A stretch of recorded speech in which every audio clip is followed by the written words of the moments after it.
Lou s'avança prudemment entre les dinosaures. Très prudemment entre les dinosaures. C'est alors qu'il aperçut quelque chose sur le sol. Ici. Juste ici, vous voyez? C'était un petit nœud. Un nœud tout rose. Lou le ramassa et ses soupçons par rapport au voleur commencèrent à se confirmer.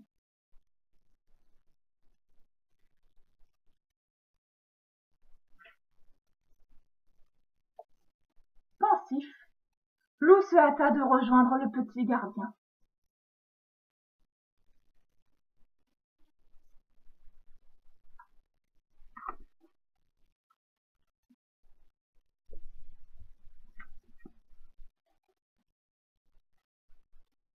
Barnabé l'attendait près d'une hutte. Au sol, on pouvait voir des bols en terre cuite et d'autres objets de la préhistoire, ici et aussi sur le mur.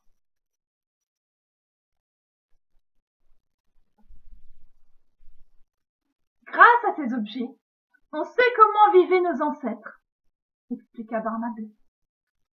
Et je viens de m'apercevoir qu'il manque un silex. Certainement celui que le voleur a utilisé pour casser la vitrine du masque, murmura Lou. Boum! Entendit-on alors au fond de la pièce. Il y a quelqu'un là-bas! Cria Barnabé.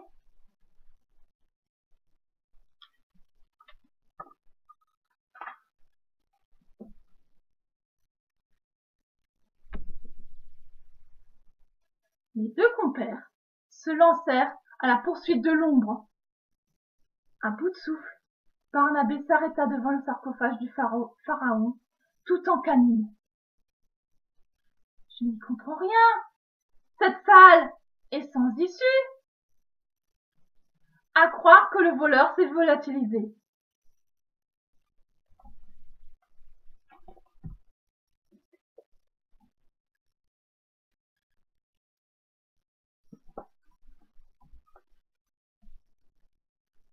Je ne crois pas, fit Lou, en tendant la patte vers le sarcophage. Ah non, dit Barnabé, tu ne vas pas encore toucher cette œuvre. Elle est aussi fragile. Mais Lou l'ouvrit, ce sarcophage. Et ce qu'ils découvrirent, lui et Barnabé à l'intérieur, étonnèrent Barnabé. Lou ouvrit le sarcophage. Et ce qu'il y avait à l'intérieur coupa le sifflet à Barnabé.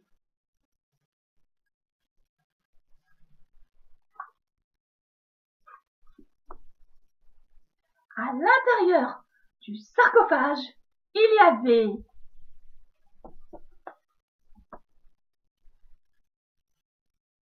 Demoiselle Yeti.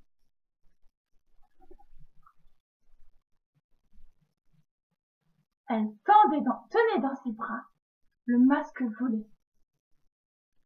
Je me doutais que c'était toi, soupira Lou. Allez, Titi, sors de là. Demoiselle Yeti éclata en gros sanglots. Je suis vraiment désolée, oxa-t-elle. Mais ce masque ressemble tellement à mon papa. Je n'ai pas pu m'en empêcher.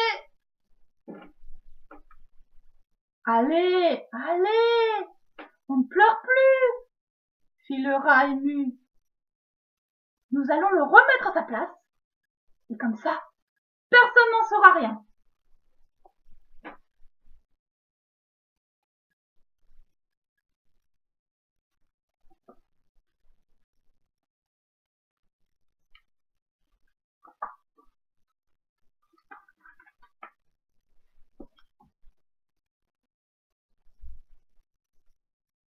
Tandis que Loup rejoignit les autres, ses yeux furent attirés par une peinture. Et son cœur battait en la voyant.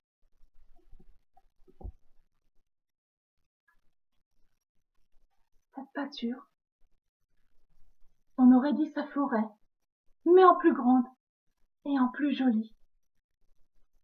Il s'assit devant ce tableau et l'admira pendant un long moment. Et voilà! Se réjouit Barnabé derrière lui. Coup de foudre artistique! L'art émeut, transporte, fait voyager. Je t'avais dit qu'on trouverait l'œuvre qui te plairait.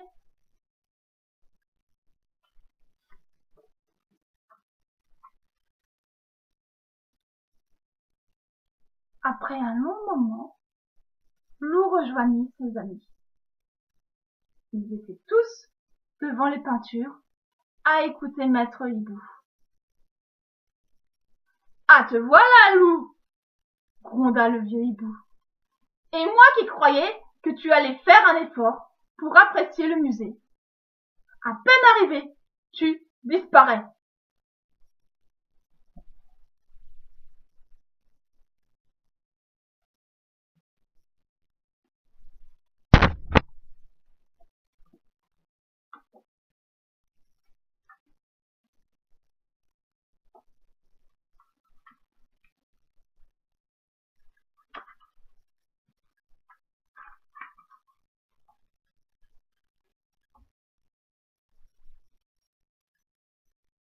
Mais où étais-tu passé? Demanda Louvalou à la sortie du musée. Alors, j'ai grimpé sur un ours blanc, rencontré un dodo, échappé à un terrible dinosaure, résolu une énigme, et je me suis promené dans une forêt merveilleuse, répondit Lou. Vous aviez raison, les amis. Les musées, c'est passionnant. On y retourne quand?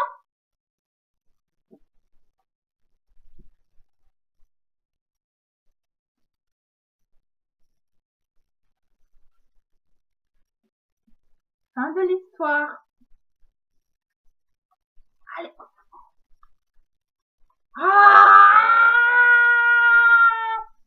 Et maintenant, ce livre ne veut plus se fermer. Et je ne comprends pas pourquoi. Mais Cynthia, tu sais très bien qu'il y a une formule pour que le livre se ferme. Ah oui, c'est vrai. Il y a encore une formule. Mais attends, ça fait la combienième formule du coup? C'est la première, deuxième, troisième formule? Oui, Cynthia, c'est exact. Mais moi je ne me rappelle plus de la formule. Mais demande les enfants, Cynthia. Ah oui, c'est vrai. Les enfants, est-ce que vous vous rappelez de la formule pour que le livre se ferme? Oui, j'entends quelque chose là-bas. Donc, si j'ai bien compris, à 3, il faut dire « Monsieur le livre, ferme-toi ». C'est bien ça, les enfants? Oui? C'est ça? Vous en êtes sûrs? Allez, à 3. 1, 2, 3. Monsieur le livre, ferme-toi.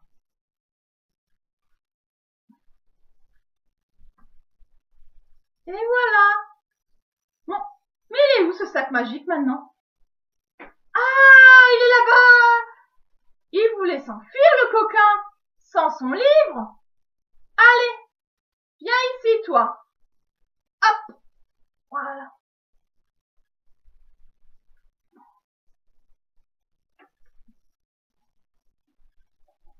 Allez, monsieur le livre. Maintenant, il est l'heure de rentrer dans le sac. Allez, allez, allez, allez.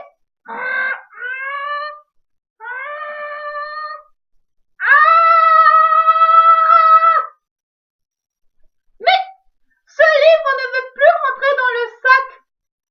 Et je ne comprends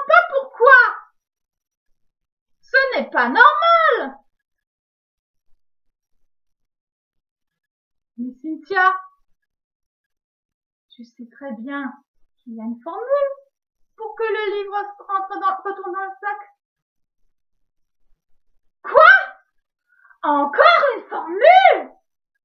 C'est la première, deuxième, troisième, quatrième formule. Eh ben dis donc, même le dimanche, les livres sont capricieux. Décidément.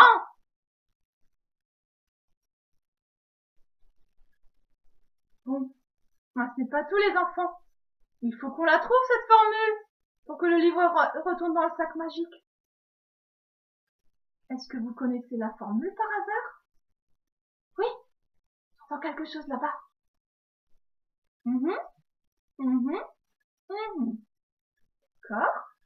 D'accord, donc on fait des gestes. D'accord. Et on dit la formule. Donc, si j'ai bien compris, à 3, on fait plein de saluts, comme quand on dit salut à ses copains, et on dit au revoir monsieur le livre. C'est bien ça les enfants? Oui? C'est ça? Allez, on va essayer à 3. 1, 2, 3. Au revoir monsieur le livre.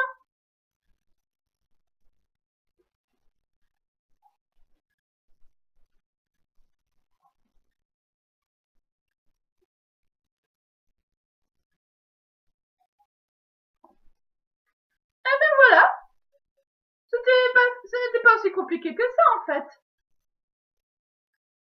Bon, les enfants, j'espère que l'histoire vous a plu aujourd'hui. Moi, je ne vais pas tarder à y aller. Je vous souhaite encore un très bon après-midi, un très bon dimanche. Profitez-en bien avec tous les gens que vous aimez. Et je vous dis à très bientôt. Au revoir.